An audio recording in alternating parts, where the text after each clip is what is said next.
Bonjour, je suis avec Hugues de Castilla, chef de l'équipe d'entraîneurs de la Ligue des Hauts-de-Seine. Hugues, quel est votre titre professionnel, on va dire? Alors, je suis conseiller technique régional de la Ligue des Hauts-de-Seine. Je suis un salarié de la Fédération française de tennis et mis à disposition de la Ligue des Hauts-de-Seine pour coordonner l'ensemble des actions sportives de cette partie du territoire français. Et votre équipe est constituée de combien de personnes? Alors, je travaille avec 4 entraîneurs à temps plein.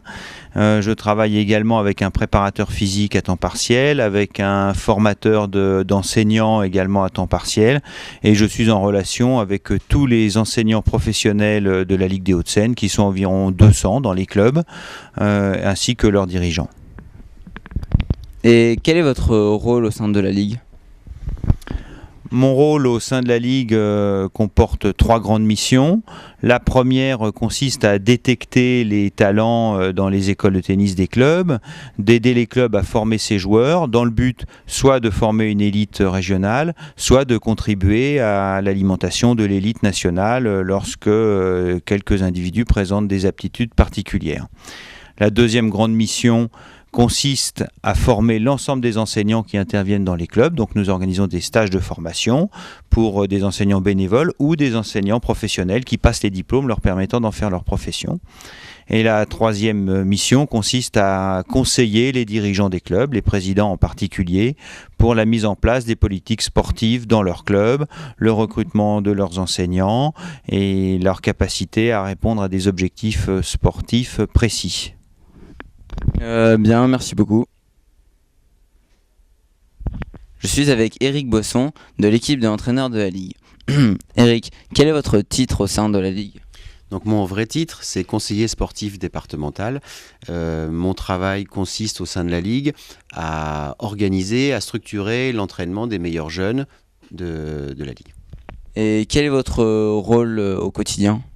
En fait, mon rôle consiste à travailler en équipe avec d'autres entraîneurs et des préparateurs physiques et d'être en liaison avec les clubs, le milieu scolaire dans le cadre d'horaires aménagés, les familles pour effectivement mettre en place le meilleur programme possible pour développer les jeunes qui ont un potentiel important dans le tennis. Reliez-vous les familles des joueurs avec les clubs?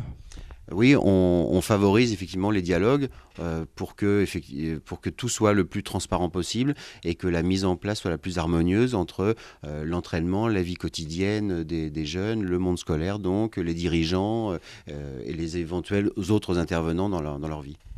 Avez-vous déjà eu à faire face à des problèmes particuliers?